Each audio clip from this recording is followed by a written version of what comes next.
송현씨 필름. 바다를 사랑하는 씨러버 여러분 안녕, 송현씨입니다. 오늘은 여러분들께 드라이 슈트를 소개해 드립니다. 지난번에 장비 소개 2탄 때 드라이 슈트님이 옆에 앉아만 계시고 말씀을 안 하셔서 좀 궁금하셨죠? 일단 드라이 슈트가 뭔지를 잘 모르는 분들도 계실 것 같아요. 다이빙을 할 때는 크게 슈트가 웨슈트와 드라이 슈트가 있는데요. 웨슈트는 여러분들이 흔히 생각하시는 그 다이빙복, 물에 들어가면 물에 젖는 굉장히 몸에 핏되는 그런 슈트를 말하고, 이 드라이 슈트라는 거는 몸속으로 물이 전혀 들어오지 않는 슈트를 말해요. 이 드라이 슈트 안에 내피를 막 두껍게 입으면 입을수록 더 따뜻하게 보온을 할 수가 있죠. 여러분, 물에서는요 대기 중에서보다 무려 20배나 열 손실이 빨리 일어나요. 그래서 저체온증이라는 것을 굉장히 조심해야 하고, 추운데도 불구하고 좀 괜찮겠지라고 참는 것은 정말 잘못된 다이빙입니다. 그래서 저는 해외에 나갈 때는 드라이 슈트까지 다 갖고 가면 너무 짐이 많아지기 때문에 웬만한 바다는 웨슈트로 해결하려고 하지만, 국내 다이빙의 경우에는 동해나 제주도 한여름에 26도가 나와도 저는 드라이 슈트를 입어요. 이 드라이 슈트를 입으면 물에 젖지 않기 때문에 제주도 같은 섬 다이빙을 할 때 수면 휴식 시간에 바람이 많이 불잖아요. 그런 때도 체온을 계속 유지할 수 있고, 뚝뚝 젖는 느낌이 아니고 딱 드라이 슈트 벗었을 때 뽀송한 느낌을 유지할 수도 있고, 여러모로 굉장히 장점이 있는 슈트입니다. 그렇지만 이 드라이 슈트는 아무나 입을 수 있는 건 아니에요. 드라이 슈트는 슈트 안에 공기가 들어가잖아요. 내 폐, 귀 이런 데 말고도 또 다른 공기 공간이 생기는 거기 때문에 수심에 따라서 공기가 압착이 됐다가 수심이 올라가면 또 팽창이 되고, 이런 과정이 있어서 적절히 공기를 넣고 적절히 공기를 빼는 것이 필요합니다. 드라이 슈트 안에 내피도 있고 이거 자체도 부피가 크다 보니까 부력이 더 세져서 굉장히 많은 웨이트를 매야 돼요. 저 같은 경우는 백플레이트를 맸을 경우에 드라이 슈트에 안에 풀 내피를 장착하면 거의 12kg까지 웨이트를 차야 합니다. 그냥 열대바다에서 가벼운 슈트 입고 하는 다이빙보다 훨씬 어려운 다이빙이기 때문에 충분히 교육과 훈련을 받고 드라이 슈트를 이용을 하셔야 합니다. 한번 제가 보여드릴게요. 드라이 슈트 보면은 여기 이제 밸브가 있어요. 바로 이 부분으로 공기를 넣는 거거든요. 호흡기를 보면 일반적으로 이렇게 호흡기가 2개가 있고 게이지가 있고, 그 다음에 BCD용 저하 포스가 하나 있는데 여기는 저하 포스가 2개입니다. 왜냐면 바로 드라이 슈트용 호스가 있기 때문이에요. 이거는 BCD를 체결한 거랑 똑같이 여기 드라이 밸브에다가 이렇게 체결을 해줍니다. 그러면 여기를 누르면 공기가 들어오게 돼요. 공기를 빼는 방법은 왼쪽에 있어요. 바로 여기를 통해서 공기가 나오게 되는데, 이거를 이제 잠가 놓으면 공기가 빠지지 않지만 이걸 이제 열어 놓으면 언제든지 이 부위가 공기가 몰리는 위쪽으로 향하게 됐을 땐 공기가 빠지게 돼요. 드라이 슈트를 입은 상황에서 여기에 달려 있잖아요. 빼고 싶을 때 이렇게 들면 여기를 통해서 이제 공기가 나가게 됩니다. 그래서 수심이 올라가면서 내 몸에 공기가 팽창하고 있다, 많이 뜨는 것 같다 라는 느낌이 들기 전에, 우리가 거의 매 1m마다 이퀄라이징을 하라고 하잖아요. 그거랑 비슷하게 드라이 슈트는 입었을 때 상승할 때마다 계속해서 이렇게 공기를 빼주면서 올라가는 훈련을 하게 됩니다. 정말 많은 드라이 슈트 다이버가 초보일 때 안전정지 하다가 뿡 떠버리는 경험을 많이 할 거예요. 그래서 미리미리 수영장에서 이런 부분들을 연습을 해야 되는 거죠. 더 자세한 내용은 다이빙 센터를 찾으셔서 드라이 슈트 스페셜티 과정에 대해서 문의를 하시면 되겠습니다. 제 드라이 슈트를 소개를 해드릴게요. 저는 드라이 슈트도 오픈워터 때 구매를 했습니다. 오픈워터 때 도대체 얼만큼의 지출이 있었던 걸까요?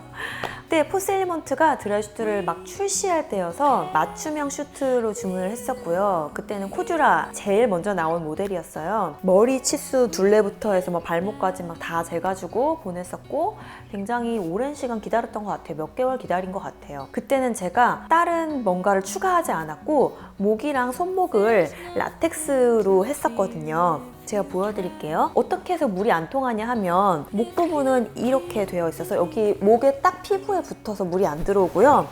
손목도 역시 이런 실로 되어 있어서 손목에 딱 맞기 때문에 물이 안 들어오는 거예요. 근데 지금 저는 이게 실리콘 소재인데 처음 받았던 드라이슈트는 라텍스 소재였어요. 그 라텍스가 너무 꽉 조이는 느낌이라서 드라이슈트 입고 다이빙 한번 갔다 오면 여기 진짜 막 손에 피가 안 통할 정도로 여기가 막 새빨개지면서 너무 꽉 조이고 아픈 거예요. 너무너무 괴로웠어요. 이거를 입고 벗을 때마다. 결국은 안 되겠다 싶어서 이제 실리콘으로 교체를 하러 또 얘를 보냈죠. 또 수리하는 동안 또 시간이 걸려요. 기다려서 실리콘을 받고 나니까 훨씬 편안하더라고요. 드라이슈트는 라텍스로 체험을 꼭 해보시고요. 본인 사이즈가 있다면. 나는 이 정도 상관없겠다 하는 분들은 괜찮아요. 근데 손목이 얇은 여자분들은 라텍스를 내 얇은 손목에 물이 통하지 않을 정도로 얇게 맞추면 진짜 이거를 내 손을 그 안으로 넣고 빼고 하는 게 되게 힘들고요. 혹여나 이게 좀 크게 나오면 물이 유입이 되게 쉬워요. 실리콘이 추가 요금을 내고 해야 되지만 이걸 추천드립니다. 얘는 이제 케블라 원단이에요. 케블라가 나오면서 원래 쓰던 슈트를 반납하고 실 판매가보다는 좀 저렴하게 이 케블라로 바꿔 타게 된 거죠. 얘로 바뀌고 좋은 점은 일단 코듀라보다 훨씬 가볍습니다. 그 드라이 슈트 자체를 이렇게 들어서 널고 막 이런 것도 좀 버거울 정도로 무거웠었는데 얘는 굉장히 가벼운 원단이라는 게 좋은 점이고, 여름에 동해에서 드라이슈트 다이빙을 할 때 굉장히 코듀라보다는 살만해요. 막 그 물에 들어가기 전까지 엄청 힘들잖아요. 근데 단점은 한겨울 다이빙을 할 때는 풀 내피를 입어도 얘는 좀 추운 느낌이 있어요.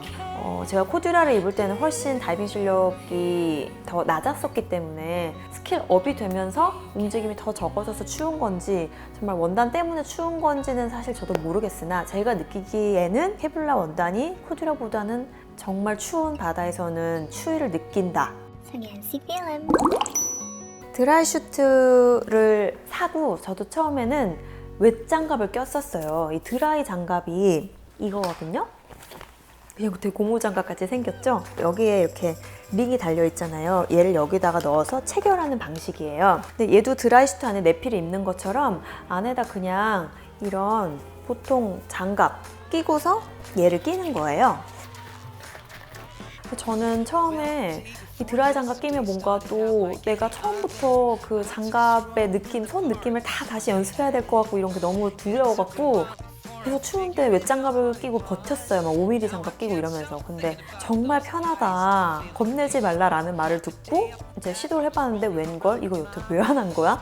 웻장갑보다 훨씬 손가락 느낌이 편해요. 두려워하시지 말고 이 드라이 장갑을 꼭 사용하라고 말씀드리고 싶고요. 안에 끼는 장갑도 너무 떡져가지고 얼마 전에 새로 구매를 했는데 꼭 촬영을 앞두고 새 걸 주문하면 촬영 날짜까지 안 오더라고요. 되게 텀을 두고 주문을 하는데도 보통 뭐 이틀이면 배송될 물건들이 꼭 막 5일을 넘어가게 안 오고 이래서 그래도 저와 오랜 시간 같이 한 떡진 장갑 보여드렸습니다. 그리고 말씀을 아까 빠뜨렸는데 이 손목 실 부분이 손목이 꽉 끼기 때문에 이채로 다이빙하면은 공기가 안 통합니다. 장갑을 껴봤자 해요. 그래서 손목과의 연결 통로로 이런 애를 이렇게 먼저 입고 여기다가 장갑을 낀 다음에 이제 손목 워머를 하고 그 위에 장갑을 끼고 이 위에다가 이 드라이 장갑을 끼는 거죠. 그러면은 이제 슈트 안으로 들어온 공기가 이 손목 워머 사이의 공간을 통해서 장갑까지 들어갈 수가 있는 거예요. 만약에 이거 워머 안 하고 하면 수심 타면 손이 이렇게 쪼그라들 거예요. 막 필수로 있어야 돼요. 워머가 아니고 여기에 뭐 이렇게 얇은 빨대 같은 시스템을 끼워서 공기가 들어가기도 하던데 저는 워머를 사용하는 게 편리해서 워머를 사용하고 있습니다.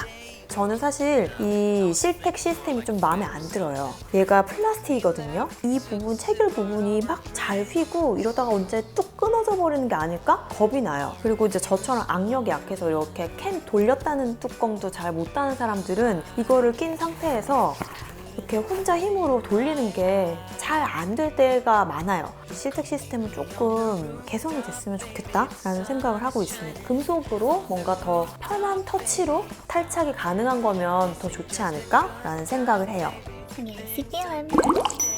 드라이 슈트라는 거는 기본적으로 부츠가 이렇게 이어져 있어요. 드라이 부츠를 신고서도 들어갈 수 있도록 핀 사이즈도 또 선택을 하셔야겠죠.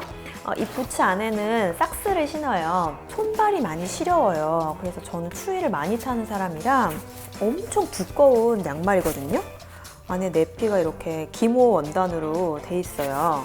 이런 두꺼운 양말인데도 성이 안 차서 그 안에 이런 얇은 기모 양말을 또 신고 이 위에다가 이 아이를 또 신습니다. 저는 내피가 두께별로 다 있어요. 포스에서 처음 샀기 때문에 내피도 포스에서 다 맞췄어요. 이제 드라이 베이스, 제로섬. 제가 아틱은 입고 벗는 게 이제 얼굴, 목을 넣는 방식인데 그게 너무 불편해서 할로 3D를 샀어요. 할로 3D는 우주복처럼 발 넣고 팔 넣고 자크로 잠그는 형식이거든요. 보통 20도 정도까지는 베이스랑 제로섬으로 견딜 수 있고 20도보다 떨어지면 저는 무조건 할로 3D를 입습니다. 춥지 않은 게 최고예요. 무겁고 힘든 건 본인이 연습해야 됩니다. 꼭 생각하셔야 할 점이 그 내피별로 웨이트는 다 무게가 달라져요. 반드시 드라이슈트 유저라면 본인이 내피를 다 입고 수영장에 가서 나의 웨이트가 몇 킬로인지 체크를 해야 됩니다. 드라이슈트 다이빙 외 슈트도 마찬가지지만 본인의 웨이트를 본인이 아는 것은 정말 기본 중에 기본이에요. 나 오늘 내피 바뀌었는데 얼마 차야 되지? 이런 거 정말 너무 무책임한 말이거든요. 모든 장비는 바다에 가기 전에 수영장에서 사전 테스트를 해라. 이 내피를 입었을 때는 몇 킬로, 더 입었을 땐 몇 킬로, 최고로 입었을 땐 몇 킬로, 이걸 반드시 여러분 미리 숙지를 하고 계셔야 됩니다. 자, 그럼 마지막으로 드라이슈트 관리법에 대해서 말씀드릴게요. 일단 드라이슈트 세척. 웨슈트 같은 경우는 욕조에다가 막 슈트 샴푸 뿌리고 빨아버려도 되지만 드라이슈트는 안이 건조되어야 하는 옷이잖아요. 이 안으로 물기가 들어가지 않고 만약에 물이 들어가게 된다면 발이 막혀있기 때문에 그 물기를 빼내는 게 정말 어렵습니다. 얘가 완벽하게 뒤집어지지가 않아요. 그래서 침수가 된 경우에는 뒤집을 수 있는 데까지 뒤집은 다음에 부츠 쪽으로 막 신문지를 쑤셔 넣고 막 굉장히 힘든 과정을 거쳐야 해요. 씻기에 가장 좋은 방법은 본인이 출수하자마자 드라이슈트를 입은 상태로 씻는 겁니다. 완벽하잖아요. 내 목과 손이 막아주고 있으니까요, 모든 구멍을. 그런 상태에서 샤워하면서 씻는 거죠. 특히 밸브 부분, 이런 밸브 부분, 그리고 여기 자크 부분, 이런 데를 잘 씻어주고요. 드라이슈트 옷걸이에 말려서 직사광선 아닌 곳에다가 말리는 것이 좋습니다. 모든 장비는 사실 직사광선을 피하는 게 좋아요. 직접적으로 태양빛을 받으면 수명이 짧아지고 고무 재질 같은 경우는 더 쉽게 사가버리기 때문에 최대한 직광을 피해서 말리는 것이 좋습니다. 드라이슈트는 아마 구매하면 이런 파우더를 줄 거예요. 베이비 파우더 같은 진짜 가루예요. 이렇게 톡톡 치면 나오는 그런 가루인데 이게 라텍스인 경우에는 이제 고무 재질이다 보니까 파우더를 뿌려주면 훨씬 더 오래 사용할 수가 있어요. 그리고 이제 입을 때도 뭔가 이게 마찰력에 의해서 더 많이 상하게 되는데 그런 게 굉장히 부드럽기 때문에 더 많이 보호할 수가 있죠. 한번 보여드릴게요. 여기다가 이렇게 파우더를 뿌린 다음에 그냥 이렇게 조물조물 이렇게 안쪽과 바깥쪽에 골고루 발라주는 겁니다. 이렇게 놔두는 거예요. 목실도 같이. 또 잘 관리해야 할 것이 지퍼 부분이에요. 드라이슈트는 지퍼가 이중으로 되어 있습니다. 이게 이제 속 지퍼고 여기 겉 지퍼가 하나 또 있어요. 근데 이 속 지퍼가 부드럽게 잘 여닫힐 수 있도록 여기서 또 이제 그리스인데 스틱 그리스를 주거든요.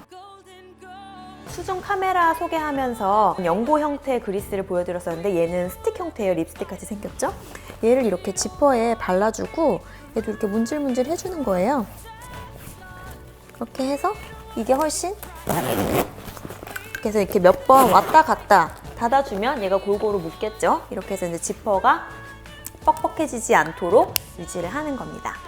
그리고 드라이슈트는 막 접어놓는 것보다는 옷걸이에 걸어서 이렇게 세워놓는 게 좋아요. 저도 이분을 모실 데가 없어서 화장실에 좀 높은 부분에다가 옷걸이를 설치하고 거기에 이제 걸어두죠. 처음에는 화장실 열 때마다 막 너무 놀랐는데 이제는 뭐 늘 계시는 분이려니 하면서 익숙해졌습니다. 드라이슈트에 대한 궁금증 오늘 설명해 드렸는데 많이 해소가 되셨나요? 또 궁금한 점 있으면 언제든지 댓글 남겨주시고요. 다음번에 송현 씨가 또 더 재밌는 수중 이야기 가지고 올게요. 구독과 좋아요도 꼭 눌러주세요. 안녕.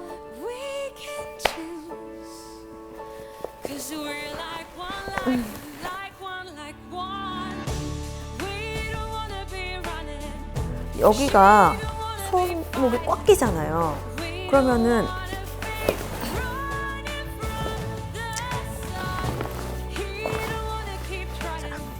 친구로 얘기했다. 장갑을 낄 때 여기가 손목이 꽉 끼기 때문에 많이 힘드신가 보네.